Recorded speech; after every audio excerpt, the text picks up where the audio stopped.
Good evening, everyone, and welcome to tonight's meeting of June 28th, 2018 of the Citrus Heights City Council. And with that, Roy McAllister, would you come up to the podium and lead us in the Pledge of Allegiance? Folks, could we all stand? Salute.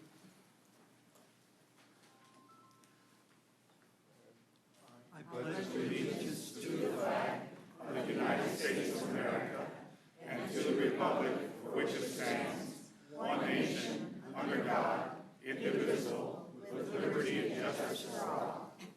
Thank you very much.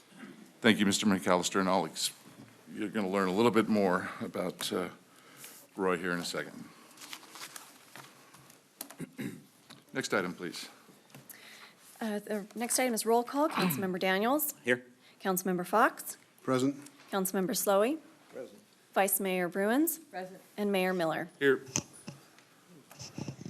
Tonight's meeting of the Citrus Heights City Council is cablecast live on Metro Cable 14, the local government affairs channel on the Comcast Consolidated Communications and AT&T U-verse cable systems.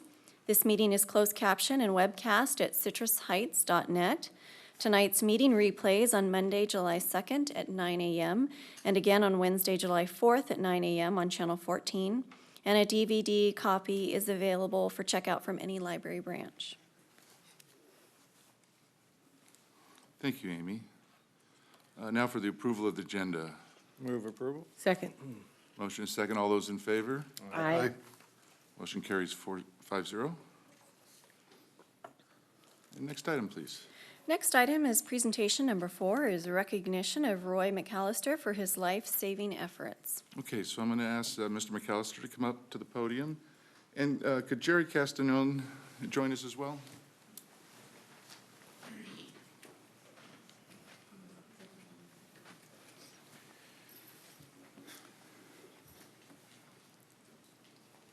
Am I ready to go, Amy? Okay, so let me start at the beginning. On February 10th, 2018, Jerry was volunteering at the Citrus Heights Veterans Center. Thank you for that. When he suddenly collapsed, suffering a massive heart attack.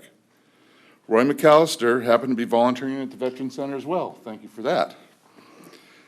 And immediately jumped into action performing CPR prior to medical personnel arriving on the scene. Roy McAllister is credited with his quick response and presence of mind to perform life-saving efforts on a fellow vet in dire circumstances. And the City Council of the City of Citrus Heights does hereby commend longtime resident Roy McAllister for his heroic actions that day, saving the life of Jerry. Thank you very much.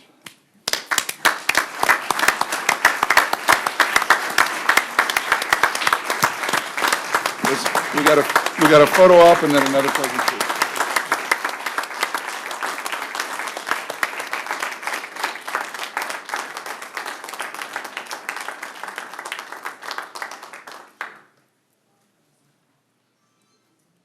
My buddy for life. Wait a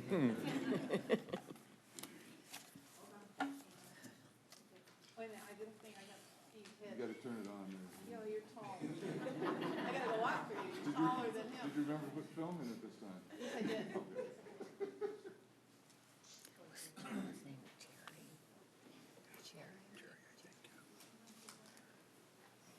Watch my smiling boy.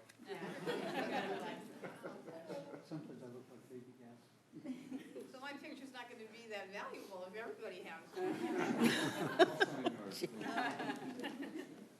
Okay, we're not quite done yet, gentlemen.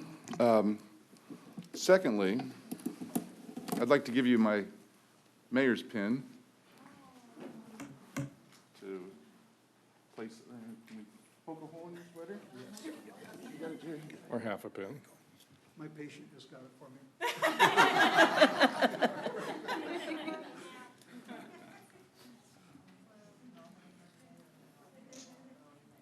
Thank you. Thank you.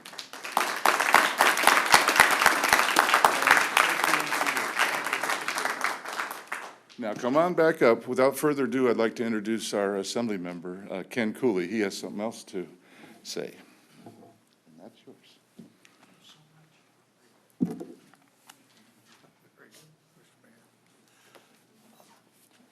Well, Roy, I want to address a few remarks to you and to the group.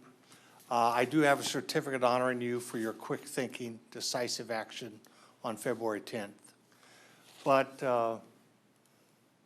and of course, just walking in the door, talking to Roy, the thing that immediately came out of his mouth was he felt he was right where God wanted him on that day. I don't think I was 10 words in the conversation before he expressed that. So the two observations I would make as I honor you, and we're so grateful, Jerry, that you are here and doing well. I think it's especially awesome that Roy led us in the Pledge of Allegiance. You know, that is such a aspirational pledge that we all take, filled with so many run-of-the-mill commonplace words, words we might say anytime, any place, all except that one uniquely American word, indivisible. And we can often think of indivisible as something that stretches across 200 million Americans. But in this instance, to be indivisible with Jerry was to be the right person in the right moment and willing and able. And I think that's a good reminder to us, you know, to not just be a neighbor in theory, but to be a neighbor in act and in fact. And so I want to honor you for that. And then I just want to say, since he brought up his own faith, earlier today, thinking about this, what it would mean to be in this moment, I have a favorite author, a guy named Joe Bailey, now deceased.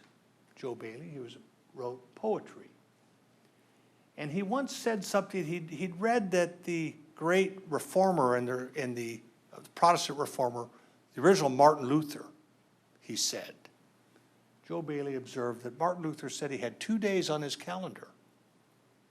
Today and that day. We were sort of talking about that day. Martin Luther, he said, had 2 days on his calendar, today and that day. And the guy who wrote the poem said, actually, and that's what I want too. And I want to live today for that day. And I certainly know that when you reflect upon the circumstances that brought you to the Veterans Center on February 10th, you know, you did something that day that had a long consequence for you, for Jerry. It's good. So I have a certificate here to Roy McAllister, dated this date, in recognition of your quick thinking and decisive action administering CPR to a fellow veteran, unquestionably saving his life. So it's an honor to.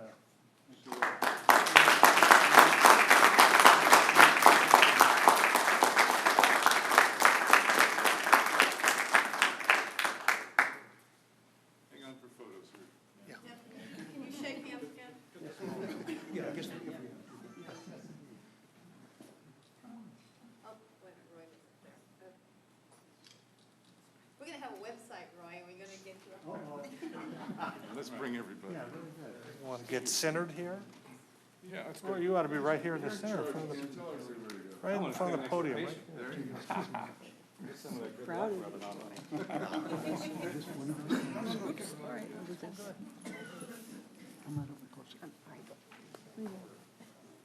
It's good to make more than behave yourself.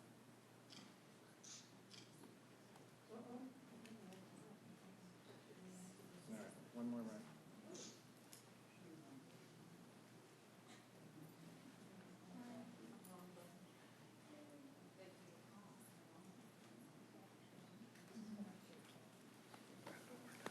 Congratulations.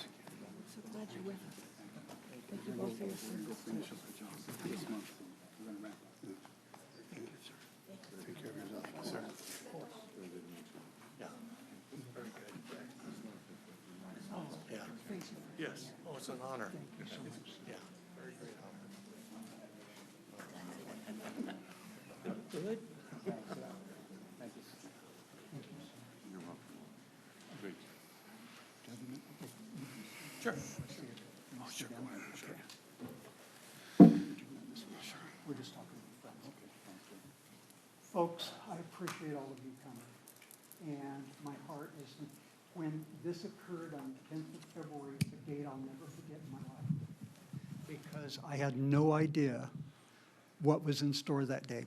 The day before, on Friday, the 9th of February, I got a call later in the evening from Jim Roundsville, the owner of the Veterans Center.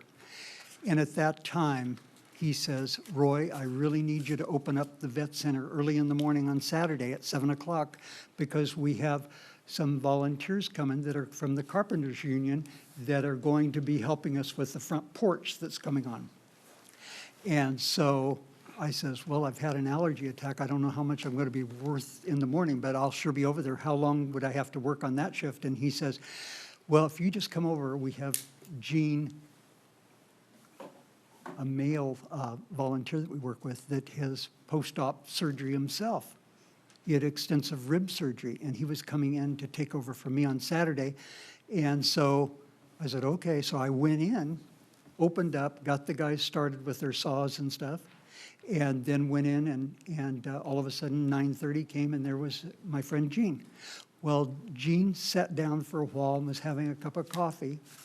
And I talked to him for a little bit because the guys were busy out front, including this guy. And when Gene was sitting there, he was mentioning that, he says, wow, I just had a muscle spasm. And I says, wow, you don't look like you're feeling too good. And he says, well, I'm going to be okay. So I decided I'd just sit with him a little bit longer because I didn't know how he was there alone. Would you believe at 10:15, one of the workers outside yelled out, call 911, we've got a man down. And I thought, are they serious? You know, I've worked in nursing for a long time, and sometimes that's a little surprising. I went out to assess what was going on, and here was Jerry laying over across from the porch against the fence on his abdomen. And I said, what's going on? And I said, did he fall off the scaffolding and hurt his neck? And they says, no. He was putting up a sign telling about the union were doing volunteer work that day and using zip ties on the fence. And then he said he felt like he had upset stomach and went down on his knees and then fell in his abdomen. And when I went to check his pulse, there was nothing there. And I rolled him over and immediately just started compressing because it was kind of a witness arrest. But during that time I was doing CPR, you know, you have to go very deep on the chest and you have to go very fast because you want to go about 100 a minute for that circumstance. So I was doing compressions on him while 911 is calling. And it's funny, the 911 officer, I need to talk to the guy that's doing compressions. That's not really easy to do, you know, you're so busy. But anyway, I says, I delegate this person, he's right next to me, and he'll talk to you. And I'll tell you, there's no pulse. And I've got to keep doing this. And so it took us about 8 minutes by the time that fire rescue got there. When they got there, they checked for pulse, put him on a monitor, no pulse. They shocked him, and they did that twice. There was no response at all. Got him in the ambulance. And then Corey, who was one of the managers of the guys that were working that day, I gave him my cell phone, and I says, Corey, I've got a connection with this guy. He doesn't know me from Adam, but I know that God intended me to be here for him that day. And when the ambulance took him off, Corey says, I'll take care of you, Roy. And so I waited, and I waited, and I waited. And it was like 2:30 in the afternoon. We were still at the center waiting for any word from Corey. I finally texted him. I said, I don't want to be rude, but I says, how is Jerry doing? And he says, Roy, he just came out of surgery. He had 2 stents put in, and the doctor said he's going to be okay. And the doctor says, whoever did compressions on him saved this man's life. And he says, that is a good reason to sleep well tonight, Roy. And so I care about this guy, and look at this wonderful family that came out tonight. His wife and 2 daughters that are going to be RNs. And so anyway, I want you to know that every step of the way, and then he told me when I've talked to Jerry, this is the first time I've seen him since the 10th, okay, of February. One time he came by my house and my son Brent answered the door and I wasn't home. But he lives in Dixon, guys. So he's not right here locally. And so anyway,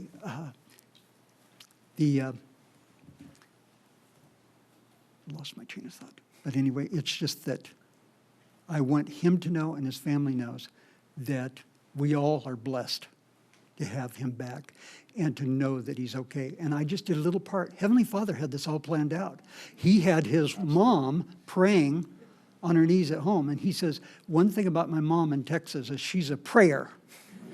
And she gets things done. Sure is. So while I was doing compressions, I kept praying to the Lord quietly, saying, help me, because I had no tools. I didn't have a stethoscope. I didn't have anything that I would have had at a hospital. But yet we just kept that going. So when the guys took him, they put him on the automatic compressor on his chest. And I'm sure that was going a lot deeper than I was with my hands, but yet here he is today. So I love him, and we have kind of a bonding, and that's great.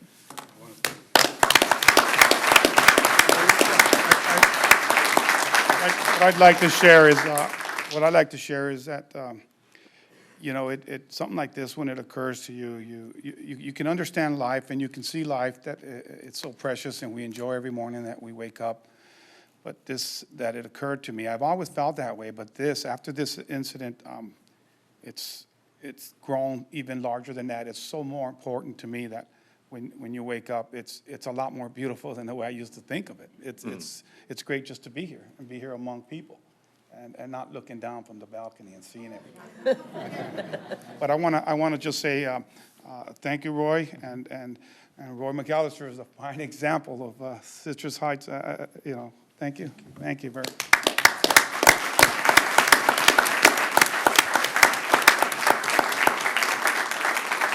Thank you.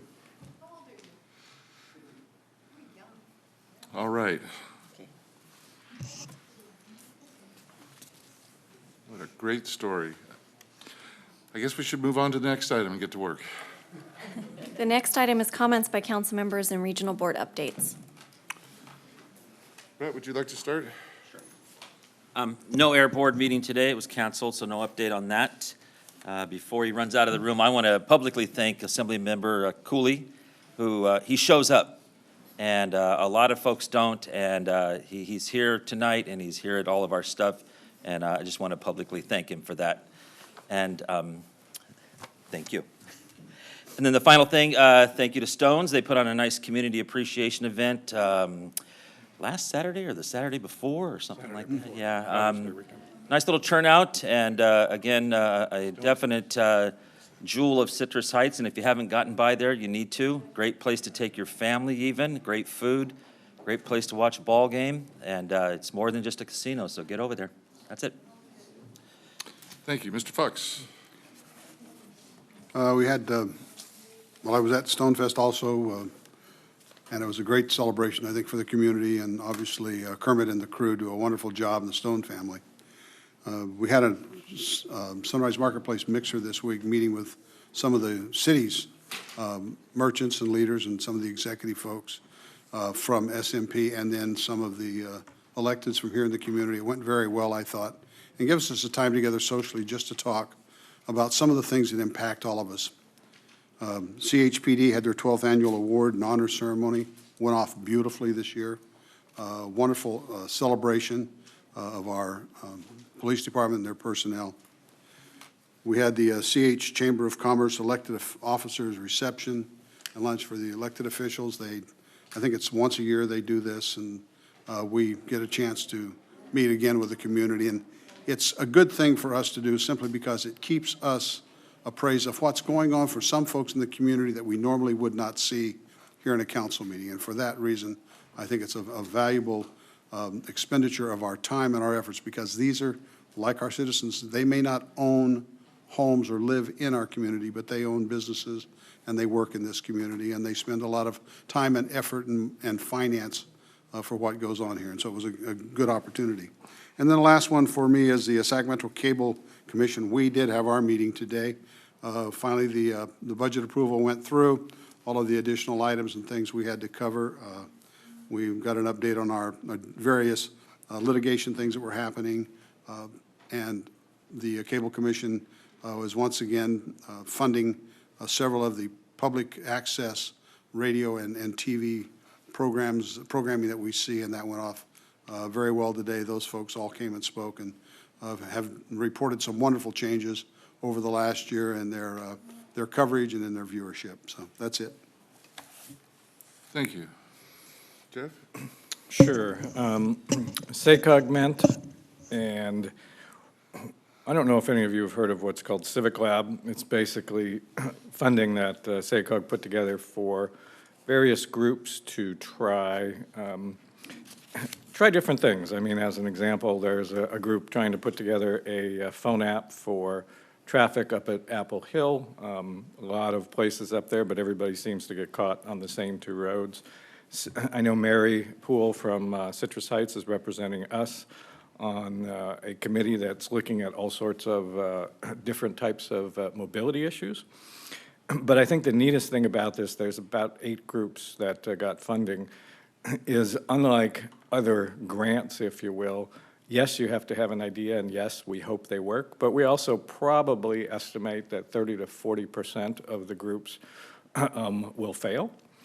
And while that's not something you necessarily want to say going in, at least the thought is to provide money for idea generation, and everybody knows not every idea works.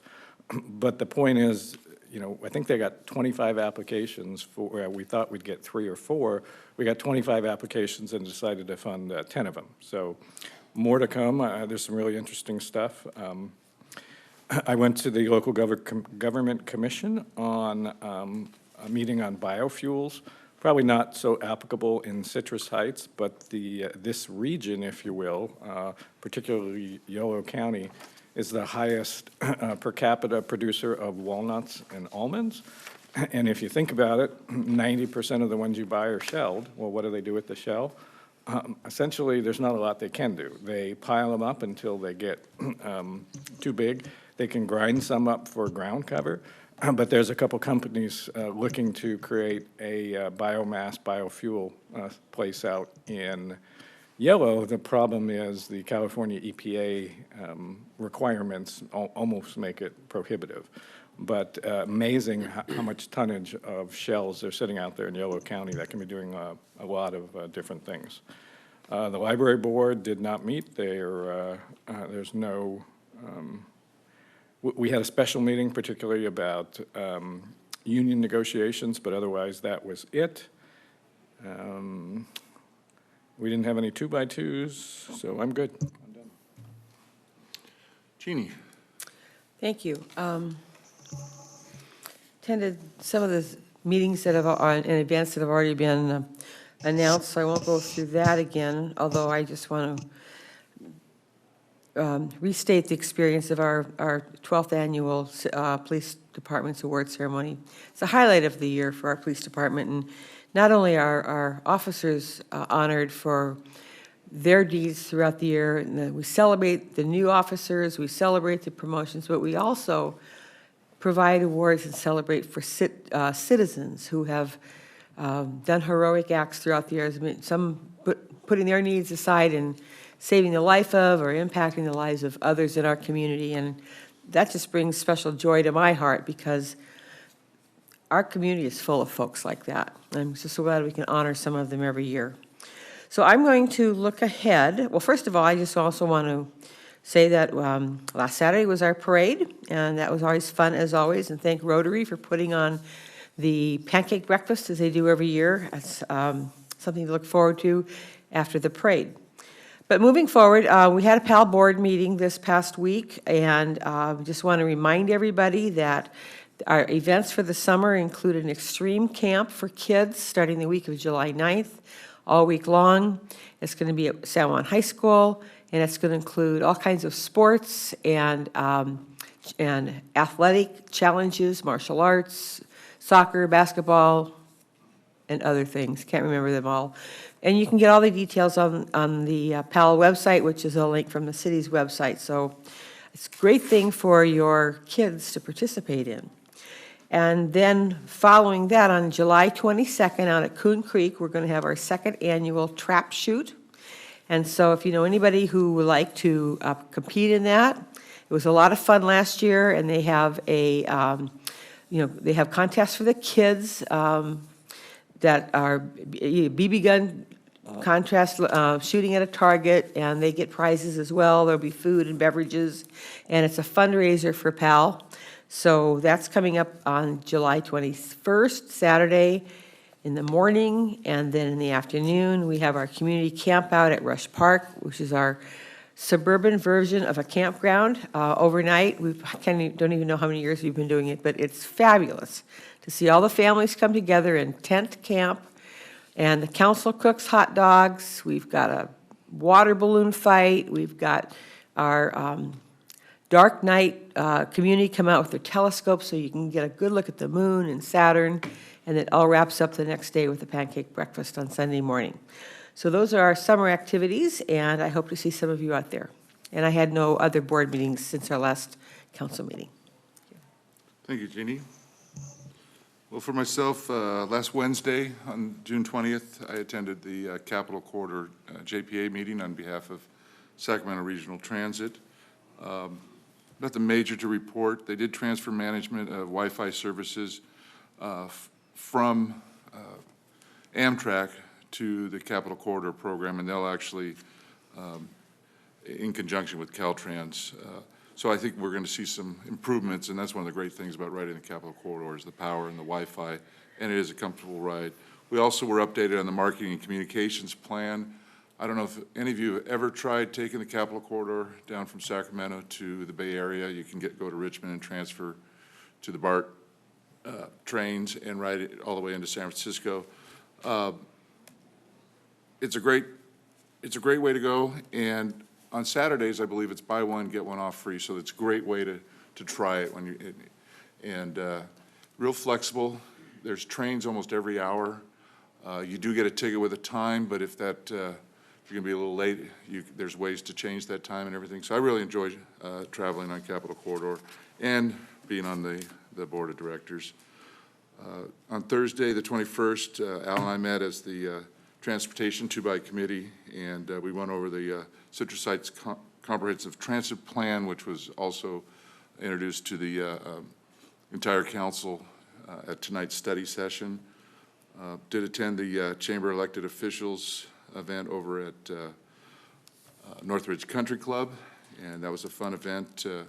It was lightly attended, but I think it was the first time they tried it there, and I think it's something that'll catch on. It wasn't in a busy restaurant, so you could actually talk to folks, and that's what I really liked about it. And again, great parade. I'd like to thank the police department, our city staff that came out there, and especially our volunteers. We've got a strong core of volunteers that helped us with everything, and shutting down Sunrise Boulevard is no easy task. And a lot of fun. I enjoy a parade. I think that was my quote in the newspaper.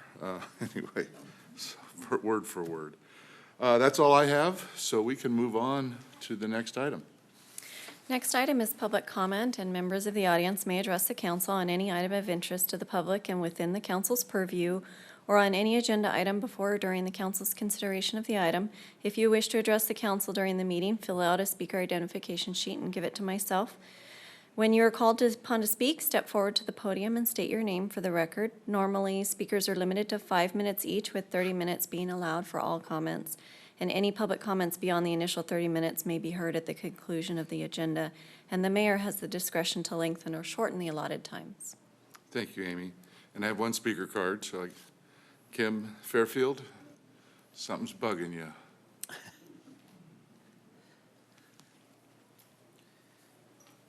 Just this one? Yeah. Hi, my name is Kim Fairfield. I've been up at Almondwood Avenue, just up the street, for 20 years. Homeowner up there, working hard to fix it up, make things nice. Proud of my neighborhood until the last couple of years. And we have a growing cockroach problem, and more than one variety, at least two.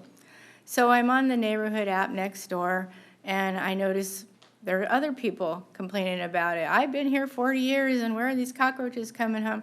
Well, then it becomes the food chain, because now we have tons of giant alligator lizards that are coming to eat the cockroaches, and that is what they actually sell you in the pet store.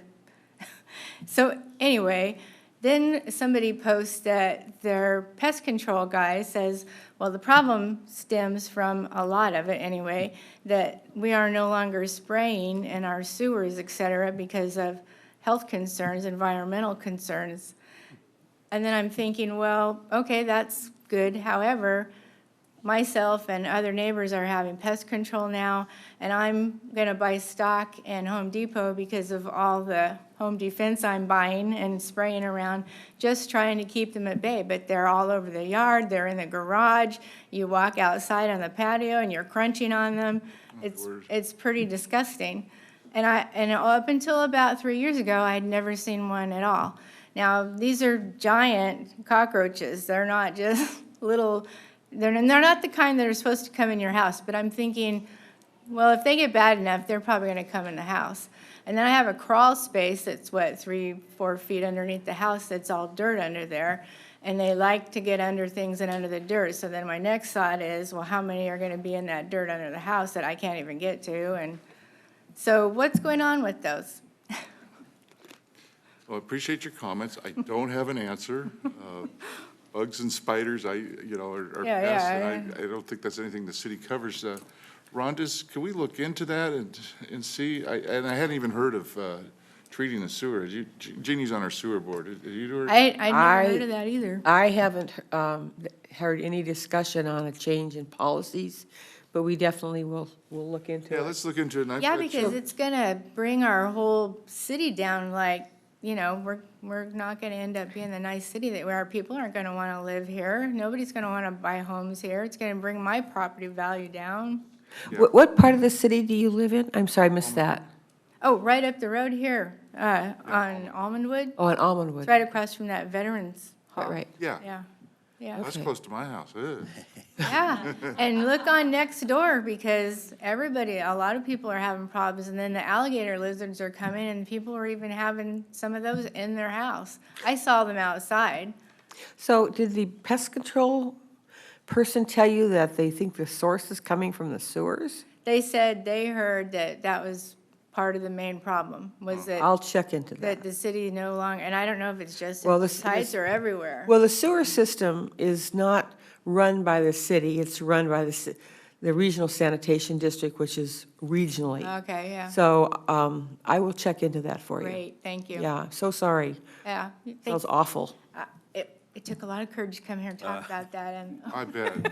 thank you very much. Thank you on behalf of all your neighbors, too. Yeah. Thank you. Yeah. Yeah, I'm supposed to be reporting back on the neighborhood app, so. Okay, thanks. We can look into that, Rhonda. Thank you. Yeah. Okay, that's all the speaker sheets I have, so we can, unless anybody wants to run up here, we will move on to the consent calendar. So next item consent, we have items 5, 6, 7, and 8 for council's consideration. Second. There's a motion and a second to approve the consent calendar. All those in favor? Aye. Aye. Motion carries 5-0. Next item, please. Next item is regular calendar, item 9. The subject is stormwater regulation ordinance update. The recommendation is to introduce for a first reading and waive the reading of the entire ordinance, an ordinance of the City of Citrus Heights, amending Chapter 98 of the Citrus Heights Municipal Code relating to stormwater regulations. Mayor, council members, Stu Hodgkins, city engineer. As you recall, last meeting, we had a study session, and Rolf Olomouc, our consulting engineer, thrilled you with all the rules and regulations regarding stormwater quality. I think I even heard some council members comment that it was a performance worthy of America's Got Talent. We called it riveting. Oh, that was the word, yes. Rolf was basically giving you an introduction to kind of lead into tonight's item. As part of our requirements to comply with our stormwater quality permitting for the region and our involvement with the Sacramento County Stormwater Partnership, we have also reevaluated all of our ordinances pertaining to stormwater regulations. And realized that we need to update our ordinance to stay in full compliance and to ensure that we're addressing development projects going into the future correctly. The item before you tonight is an ordinance amendment, specifically designed to take our current ordinance and make minor adjustments to most of it, and make references to current terminology and so forth. And we ask that you waive the first reading and move forward, please. Any questions or comments? You know, ever since the presentation with how they cut the curb to let the stormwater run through the landscape area, and I know we did that here at City Hall, and I noticed that driving out, but then everywhere I go now I'm noticing. We've done it on Sunrise, Auburn Boulevard. Quite creative way to, one, slow the stormwater runoff down and let it seep in and clean itself before it goes into the stormwater system. That's right. So it was a riveting presentation, let me tell you. Any questions or comments? To entertain a motion? I move staff recommendation to introduce for first reading this ordinance and waive the reading of the entire ordinance. Second. There is a motion and a second on this item. All those in favor? Aye. Motion carries 5-0. Thank you. Next, please, Amy. Next item, number 10, the subject is resolution of intention to record delinquent solid waste service charges on the tax roll. The recommendation is to adopt a resolution to record delinquent solid waste service charges to the property tax roll. Good evening, Mayor, members of council. Mary Poole with the General Services Department. And the item before you is the resolution to record the solid waste service charges on the tax roll. Per Government Code Section 38790.1 and 25831, as well as the city's municipal code section, Chapter 24, Section 169, the city can record delinquent solid waste charges, penalties, and interest on the tax roll. The Government Code and the city's municipal code also provides for a public hearing to be held for hearing objections to the proposed action, and the public hearing is set for July 12th, 2018. As of June 7th of this year, we had 989 delinquent accounts with a past due balance of just over $400,000 and penalties hovering around $40,000. This list will be updated on July 1st and will be recorded on the tax roll August of 2018. And the county will collect half of that in December and the other half in April. So December 2018, they'll collect the first half and then the second half in April of 2019, and then forward the city the payments in January and May of 2019. So the item before you tonight is to adopt the resolution of the City Council's intention to record these delinquent solid waste charges, penalties, and interest on the tax roll. And Mary, I know you normally don't do this, so I don't know if you can answer this question, but I know it's more of a procedural to record these against the tax rolls for delinquent garbage bills. Not so much the number of the 900s or so, but the dollar amount typically is between $320, $350 is what I remember. Now it's a little over 400,000. I take it the numbers of accounts is probably a few more than it has been, or? Yeah, I'm not aware of the reason for the increase in that, Fair enough. but I can find out Well- and get back Well, to it you. could also be longer delinquency, too. Yeah, You know. fair enough. But we get our money, that's the most important thing. So I move approval of the item. Second. With a motion and a second, all those in favor? Aye. Aye. Any opposed or abstentions? Motion carries 5-0. Thank you. Next item is item 11. The subject is appointments to regional boards and mayor's appointments to local committees. Staff has prepared 2 resolutions for the council's discussion and consideration regarding appointment to the Sacramento Metropolitan Air Quality Management District and the Sacramento Transportation Authority. Well, this is an item that I brought up, and as you know, 3 weeks ago, this council voted to censure Mr. Daniels for behavior that we felt was inappropriate of a council member. I had hoped for a sincere apology and that it wouldn't happen again. Not hearing that and following this meeting, further statements were made that I felt were inappropriate and disrespectful to the council and the victim, as if Mr. Daniels was the victim. These comments go against protocols we've established in our City Council handbook in April of 2007. In particular, expected ethical behavior and how to conduct yourself while acting in the capacity of a council member, especially when you disagree with the decision of the council majority. So therefore, I'm taking the extraordinary step of relieving Mr. Daniel of all committee and board assignments. There's a revised copy of my appointments here on the dais that I'm handing out.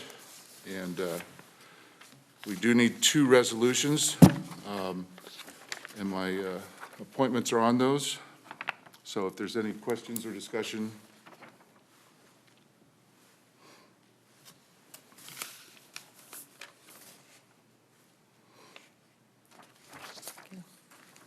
Any questions? Are you calling for a vote? or- Yeah, and this, if this passes, this will be posted in the minutes and on our website with the new assignments.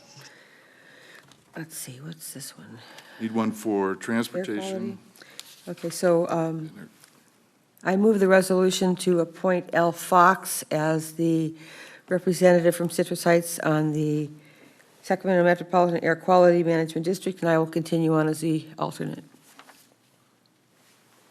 I move that. Is there a second? Second. Motion is second. Roll call, please. Councilmember Daniels? I'll abstain. Councilmember Fox? Aye. Councilmember Slowey? Aye. Vice Mayor Bruins? Aye. And Mayor Miller? Aye. Motion carries 4-0.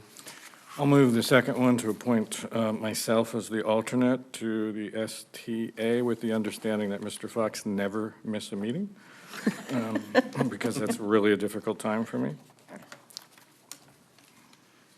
I'll second that.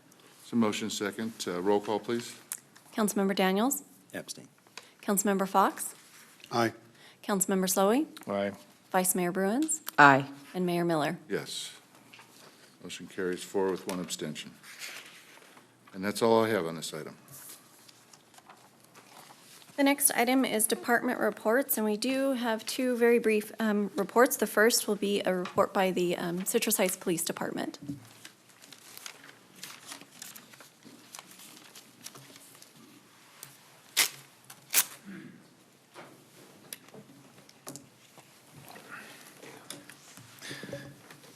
Mayor Miller, members of the council, last week, Commander Damon Christensen announced his retirement from the Citrus Heights Police Department after an exemplary 29-year career in law enforcement with not only the Citrus Heights Police Department, but before that, the Los Angeles County Sheriff's Department. And Damon, he went on vacation right after his announcement, so he's not here for me to give him all kinds of accolades, but I assure you that we will be creating an opportunity to celebrate his years of service. Very proud of him and the work he's done with our department. He really served this city and our police department very well. So we'll have a celebration for him likely after he retires. His last official day will be Friday, July 6th, 1 week from tomorrow. So that left me a void in the executive staff of the police department. And it also created an opportunity for me to review the organization and determine how we can best be more efficient, more effective, and what's the greatest need for us right now, today, moving forward. And so I'm pleased to announce that after consulting with City Manager Boyd and getting his blessing, and Assistant City Manager Rivera getting her blessing, and remaining within our authorized budget, we are making some changes. So I'm pleased to say that effective Sunday, July 8th, Commander Anderson will be promoted to Assistant Police Chief and will be my executive officer and help me run the police department. This is a very well-earned and well-deserved pending promotion. I'm proud of her. She's been loyal to me. She's been loyal to this city. She's very talented, and I'm very pleased to make that promotion. Woo-hoo. Yay! That will also create 2 commander openings with which we have an internal recruitment open right now. So we will look for 2 new commanders from our existing lieutenant pool. Those will not be promoted until August 19th. That allows us time to adjust with our budget, but also run the process and have interviews and do a real good job of making sure we get the right people selected. We had an existing lieutenant list and an existing sergeant list, and effective August 19th as well is Sergeant Chris Fry, who's in the back there, will be promoted to Lieutenant Chris Fry. And lastly, we had an existing sergeant list, and Detective Deborah Bear will be promoted to sergeant effective August. Good for her. So the number of people in the command staff level and the executive staff level remains the same. By doing that, I'm eliminating one vacant lieutenant position. So the actual number of people remains the same, and I, again, remain within my authorized budget.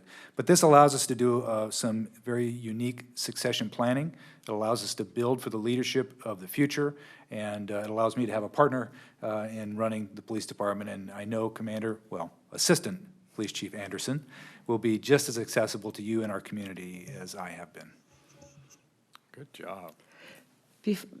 Are you going to say something? Of course, but I will defer to No, you you ma'am. first, Assistant Chief Anderson. Boy, thank you, Chief. It has really been quite the whirlwind of a week around the Citrus Heights Police Department, and I've been working with my boss here now for 1.5 years. And what I found out over the last 1.5 years is that he is very quick to call me out kind of on the fly. And so I'm always trying to anticipate, when this might happen so that I can prepare for it. But I've gotten so comfortable now with the fact that that is going to happen that I have dubbed it being Lawrenced. So I was not going to be Lawrenced tonight, so I did take the opportunity just to jot down a few comments. And first, I would like to thank the City Council for your leadership and support. This community recognizes the sacrifice of their public servants to a degree that I've, in my career, just never seen. And it's unique and it's special, and that vision lies with the City Council. So your support is greatly appreciated, and to me, it has been over the last 12 years. Although Mr. Boyd isn't here tonight, I do want to thank him. I have sincere gratitude to him for selecting me as one of his first 5 police lieutenants when the Citrus Heights Police Department launched. Then later on, he trusted me enough to appoint me to be part of his executive leadership team.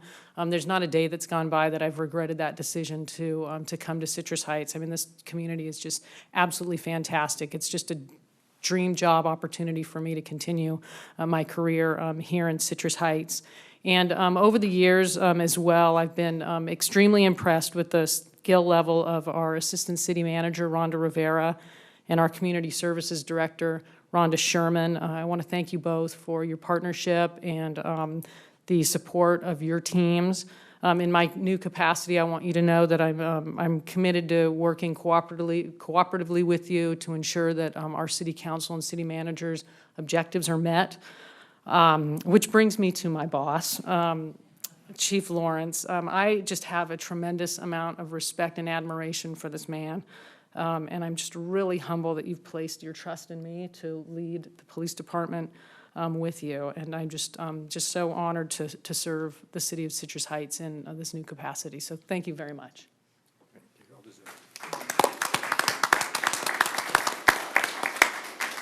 Well, Gina, as I said in my email to you, this is just a natural progression in your career, and I say progression because I don't think this is by any means the last stop for you. And I think you do well handling any challenge Chief Lawrence throws your way. So extremely confident and very happy. Congratulations. Yes. Thank you, sir. Well deserved. I'm so proud of you, Gina. Commander Anderson, we're very informal here in Citrus Heights, but as you've come to learn, but it just makes me, my heart full, because I remember when we started the police department, and part of the fun part of having longevity on the council is to watch the promotions that have come through our city staff on both the non-sworn side, the regular staff, and the police department. And you're one of our superstars. And I'm so proud to have you in this capacity, and there's no question you're going to do a good job. There's just absolutely no question. And for those of you who don't know, Commander Anderson's been very active in our community. She's been has been and is on the board of directors of our Chamber of Commerce. And to take on this added responsibility just helps to fulfill what you have the capability of giving our community. And so thank you so much for choosing to come here and choosing to stay. Congratulations. Thank you. And Gina, I've known you since the beginning as well, and well-deserved. I know you'll do well. Rather selfishly, I know this is, helping you with your next step, but just hang out to 2020, because after that, I'll be gone, and somebody else can deal with it. So keep up the good work. Thank you, sir. Yeah, we're blessed. We are. We're blessed. And we're not today what we are without you, the chief, and others. And so I really, from my heart, thank you. Because what you guys do allows us to do what we do. And the community wouldn't want to be here without people like you here. So thank you. Thank you, sir.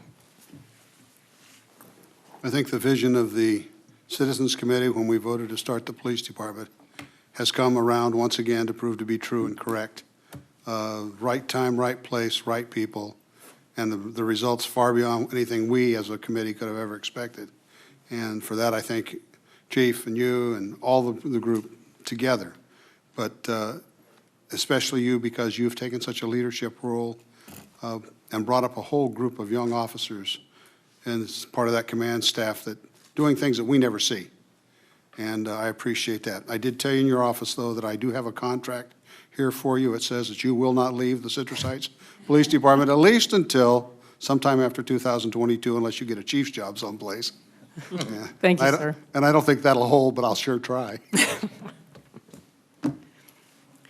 Well, Mr. Mayor, I know she won't be the assistant police chief for about another week, but I will show you delegation in action, because the second half of this report is Commander Anderson's. Thank you, sir. Good evening, Mayor and members of council. I'm Gina Anderson, currently your Investigative Services Division Commander. And I've come to know that the city of Citrus Heights is a very patriotic community, and to celebrate our Independence Day, many like to show their patriotism by lighting fireworks. And that is not only on the 4th of July, but oftentimes that is also sooner. So I'd like to take a few minutes this evening just to update you on our preparation and our response plan for July 3rd and 4th. The Citrus Heights Municipal Code allows the sale and igniting of fireworks within the city. Fireworks sales started today at noontime, and they'll be extending through July 5th at 10 p.m. Although safe and sane fireworks are allowed in the city, there's a whole list of illegal types of fireworks that are described in our Citrus Heights Municipal Code. Those include rockets, firecrackers, Roman candles, and so forth. According to our fire officials, a good rule of thumb when you're considering what fireworks are legal or illegal is if they go in the air, they dart across the ground, or they explode, they're going to be illegal fireworks. In addition, as part of a press conference earlier today, the Sacramento County District Attorney's Office announced a no-tolerance approach to the use of illegal fireworks. So this is a picture of the Safe and Sane seal. That seal should be on all legal fireworks, so that will help our community identify what fireworks they are allowed to ignite. And so far to date, our media team, which is led by Lieutenant Gutierrez, has started releasing social media messages which are consistent with our fireworks protocol. They help the community distinguish the differences between legal, safe, and sane fireworks and illegal fireworks. They're also working on identifying the areas of concern, identifying locations where Citrus Heights PD has historically responded to regarding illegal fireworks in previous years, so that we can go check out those areas early on and be proactive in our enforcement efforts this year. This morning, they attended a media event with the Sacramento Metropolitan Fire Department and other regional law enforcement partners to educate the community on the dangers associated with the illegal fireworks. And as is typical in preparation for Independence Day, all of our staff has reviewed our fireworks protocols. So on July 3rd, we'll have 7 additional police officers, which includes Sacramento Metropolitan Arson Investigator. And those additional officers will primarily be addressing fireworks-related calls for service, and also locating drivers that are driving under the influence of alcohol or drugs. And then, of course, on the 4th of July, we'll have an additional, in addition to our normal staffing, 5 police officers, and then have access to 2 regional Sacramento metropolitan arson investigators. So in 2017, between July 3rd and 4th, the police department responded to 188 calls for service related to illegal fireworks. Of those calls for service, 53, we were unable to locate the source specified by the caller, and on 46 of the calls, the officers checked the identified location and didn't locate any fireworks being used. So what this is it totals just over half of the calls for service for illegal fireworks that we received. And so what we're asking the public to do is, sometimes the challenge for the officers is finding the location of where the fireworks are being deployed, because people are hearing the sound and they're calling, but they're not as descriptive as maybe they could be in describing the location of where the fireworks are being ignited. So we're encouraging people who are reporting illegal fireworks activity to gather as much detail as they can when they call the police department, so that we have a better opportunity of finding where the illegal fireworks are being detonated. Any questions for me? He's got a question. I'm Yes, just ma'am. full of questions tonight. Yeah. Well, the first year that I was actually home because they didn't have the fireworks at the mall, it just scared me to death, because I was unaware, because I'd never been there, of the level of illegal fireworks that go on in my neighborhood. And when I called, I didn't do 911, I just did the normal number. But the volume of calls is so high. Is this not our highest, or one of our highest calls for service nights because of fireworks in the year? It's a high-volume call for service night, but I couldn't tell you sitting here today if it's the highest that we've had. But it's high. But it certainly is high. High. And over the years, 2016 was actually our highest year in volume of calls for service related to fireworks. 2017, we've dipped down. Okay. And so we're hoping to reduce that even more here in 2018. And ideally, because we've added the additional officers to the field on the 3rd and the 4th, That's great. we can be more proactive in our response. Well, and I just think the volume has been so overwhelming, you just can't get to them all, basically. And, with the advent of this new Nextdoor, blog, we could, and with the effective use that our police department is using that, I'm hoping that the calls that you do get will be more specific, so that you can actually get to the location where the offense is taking place. So it'd be interesting to know, after the 4th is passed, just if you've seen any difference in the quality of the calls and your ability to actually have catch someone in the act, basically. Yeah. Well, we will return after the 4th of July for another department report and report back out what our results are. Great, thanks. You're welcome. I think it'd be a good time to point out because having a dog, and like what Jeannie said, I used to be out and about, and now we just hunker down, close the windows, close the drapes, and turn the TV on. And 4th of July isn't as fun as it used to be. Yeah. But that's part of being a dog ownership, and anybody listening out there, anybody here who has dogs, make sure they're chipped. Dogs will run through fences with one explosion. They may be fine, and then something sets them off. And I'm sure this is a high call volume time for missing animals as well. I know the cats do a pretty good job of just going somewhere and hiding, but the dogs just bolt, and it's crazy.